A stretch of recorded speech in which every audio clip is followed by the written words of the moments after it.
nakakita ako ng isang video na kung saan talagang sa poll, mga kababayan, eto pong si Sara Duterte. Dahil nakita natin, yan, etong video, yan, etong video ni Sir Antonio Contreras. Alam niyo naman mga kababayan, talagang kilalang kilala pagdating sa pagbibigay ng kanyang mga pahayag. Eto pong si Professor Antonio Contreras, mga kababayan. And then pakinggan natin yung sinasabi niya dito na lahat ng mga sinasabi ni Sara Duterte may malang talaga. At yung karamihan pa dyan puro lamang po hanas. So ngayon pakinggan po natin mga kababayan. Ito pong kanyang video. Diba? Po ngayon ng Biyernes at andito naman po si Professor. Kine-credit natin to kay Sir Antonio Contreras, mga kababayan. Sir Tonton Contreras sa isa na naman edisyon ng Usapang Politika live dito sa Facebook para sa mga FB friends ko. At para doon sa mga hindi ko naman friends sa Facebook, pasensya na po, maximum na po tayo, ay replay. At para doon naman sa mga taga YouTube, mga team replay, ay replay din po ito. Araw po ngayon ng Biyernes sa Pilipinas. Sa mga nagtatanong, ano po ba yung nasa likuran ko? Yan po ay tunay na scene. Yan po ay malapit dito sa aming opisina, dito sa School of Environmental Science and Management sa UP Los Baños. Yan po ang nabubungaran ko every time I go out of our building. Ang ganda, di ba? Ganda ng building. Ganda ng nakaka-relax. Pag-usapan natin mga hanas at mga mema ni Sara. Alam nyo, iniisip ko minsan, yung mga lumalabas sa bibig ng ating Vice President, dapat hindi na sana patulan. Pero ito ako, papatulan ko, di ba? Tawa. Pinapatulan ng media Maya't maya kung ano, halos puno tayo ng lagi ng mga sinasabi niya. Mapautot lang yata si Sara, i-cover na.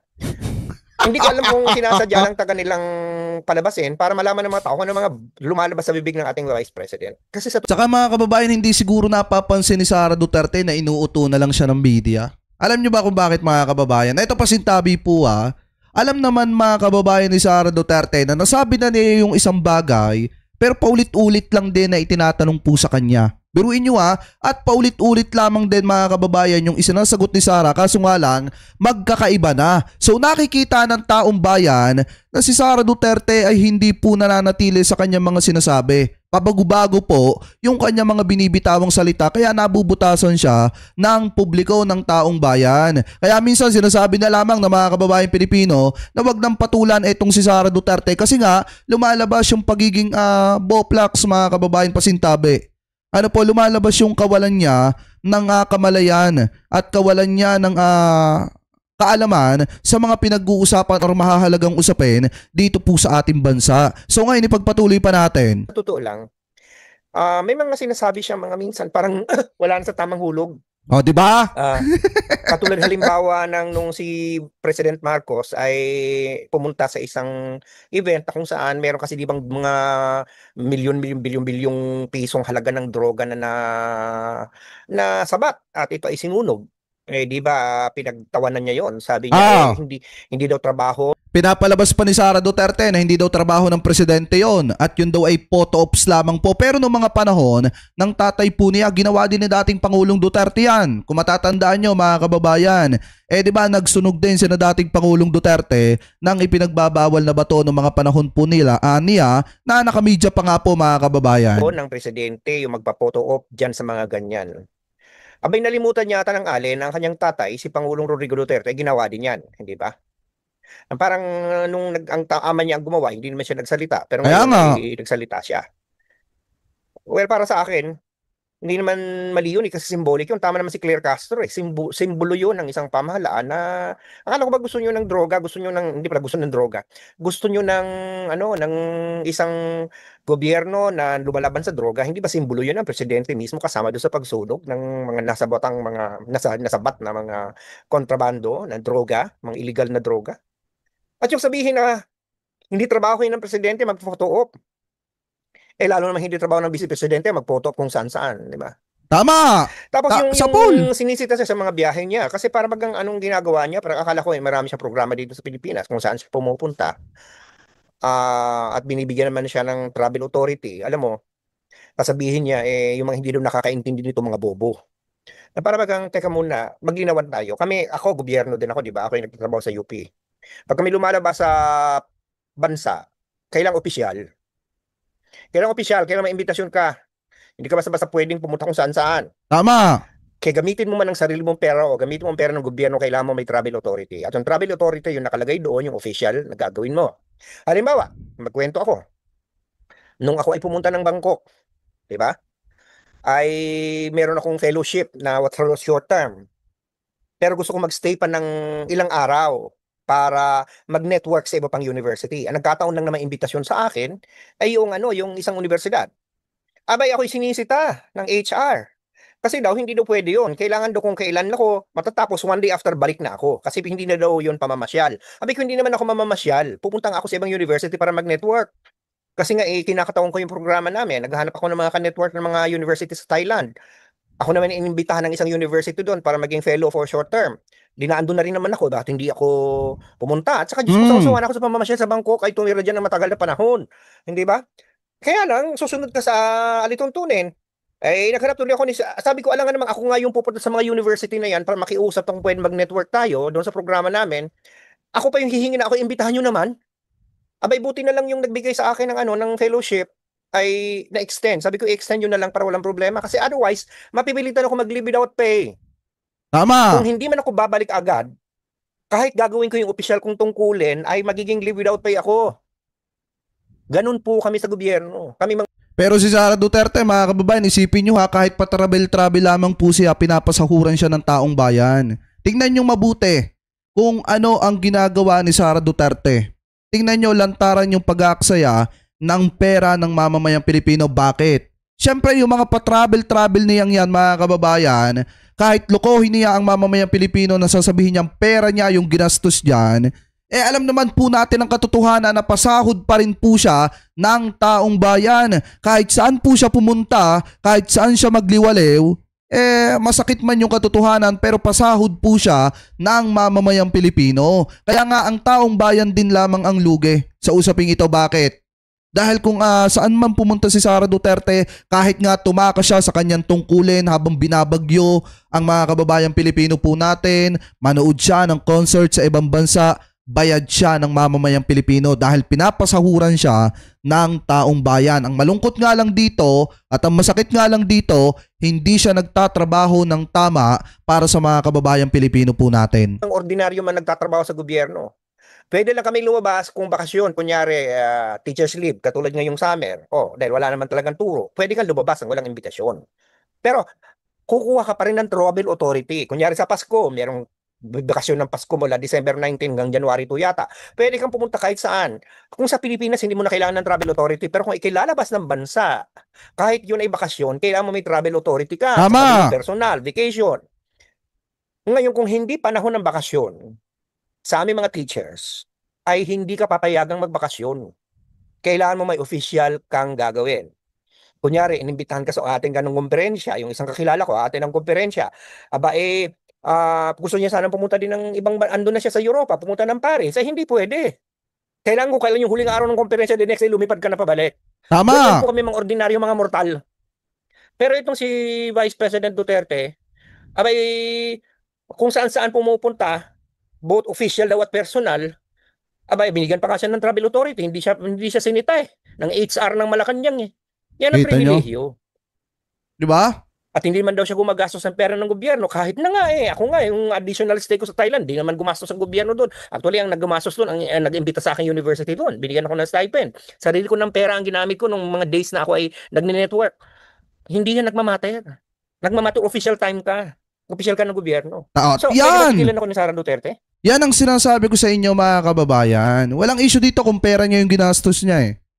Ang problema dito, opisyal siya ng gobyerno. Sinasahuran siya ng mamamayang Pilipino. Tapos ang masaklap nga lang nito, pinapasahuran natin pinapasahuran siya ng mamamayang Pilipino, pero hindi naman po siya nagtatrabaho. Tapos ang pinakamasaklap pa dyan, gamit niya pa yung mga social media ng gobyerno. Ano pa para sa pangsarili po niyang interes?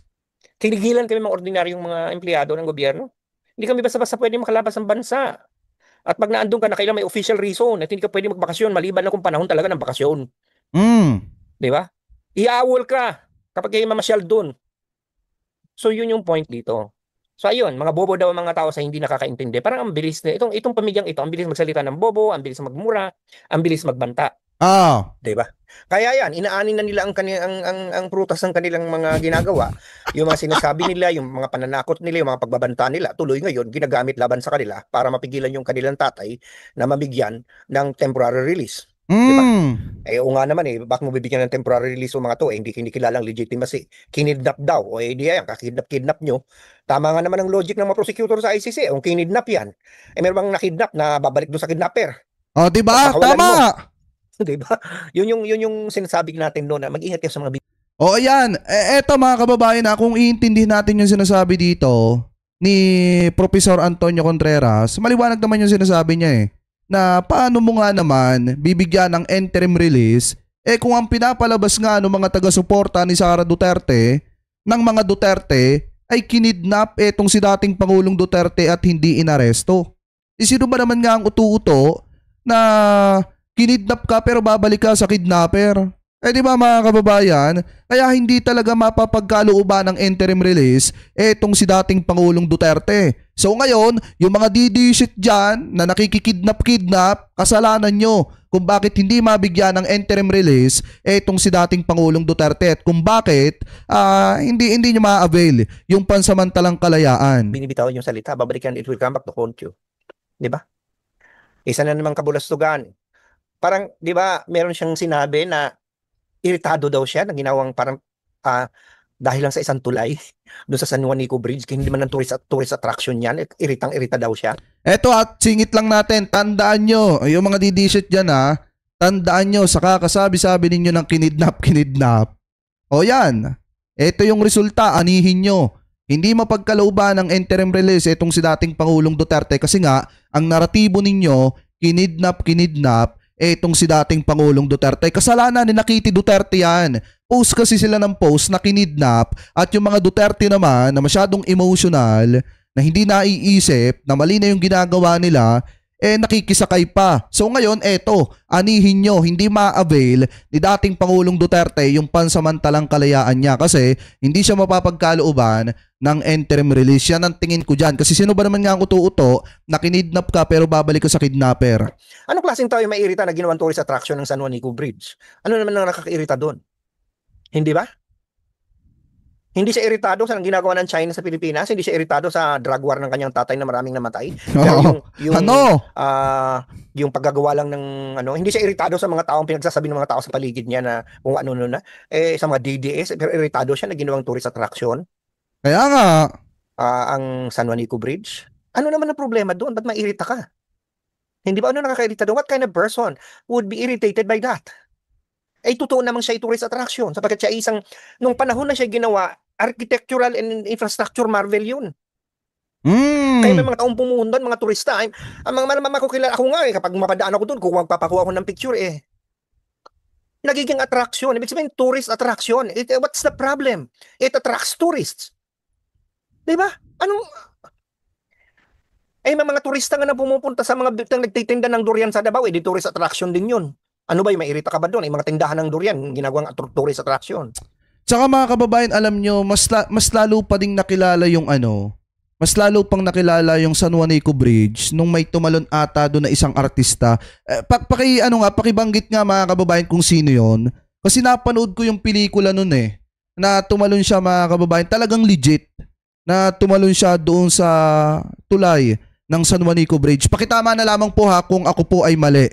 Ano po kasi mga kababayan, talagang sumikat lalo yung San Juanico Bridge and then sumikat din lalo mga kababayan yung artista na yon. Ayun. Yon Dante Barona. Di ba mga kababayan? Talagang napakagaling na stuntman noon. Talagang tumalon yon doon sa tulay ng San Juanico Bridge. Oo, hari. Hari ng hari nga ng stuntman.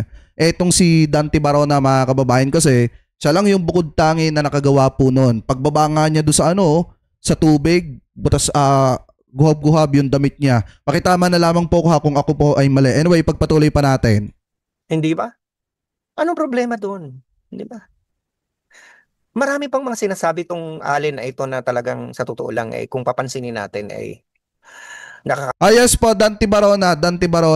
Alam niyo ba mga kababayan, nung napanood ko yung pelikulang yon, napasearch ako bigla doon sa tulay ng San Juanico and then nakita ko na talagang sobrang taas nga pala nun. Kaya nga pala mga kababayan, sa totoo lang, tama din yung sinasabi ng gobernador na nakakasakop po nun, na kung hindi mo afford pumunta ng China para puntahan yung pinakamahabang tulay doon, dito sa Pilipinas, pumunta ka lang ng tulay ng San Juanico, talagang parang nakarating ka na rin ng China. Mga kababayan, ano po, parang nakarating ka na rin doon sa pinakamahabang tulay ng China. Kaya nga tinawag na tourist spot ito pong tulay ng San Juanico, mga kababayan, kasi nga yung mga kababayan Pilipino po natin na hindi talaga afford yun na pumunta ng China, dito na lang pumupunta sa tulay ng San Juanico. Ano po, anyway, ipagpatuloy pa natin. At saka yung iba na mga artista, minsan dun din po nagsushoot. Ano po, anyway, ipagpatuloy pa natin. Nakakawala, nakakasira ng araw. Alam mo, sa totoo lang, minsan iniisip ko sa sarili ko, masyado na ba akong affected pag nakikita ang kanyang mukha, parang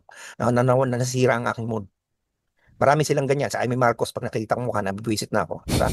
Parang mga ganun ng mga tao na parang, ano ba? Parang, niloloko nga ako ng isang tao. Ano ba daw ako? Ako'y tirador ng mga vice president. Kasi nung si Leni Robredo daw bati na kami ni Leni ngayon, ha? Actually, pag si Leni kakandidato, iboboto ko, ipapangampanya ko. Promise yan.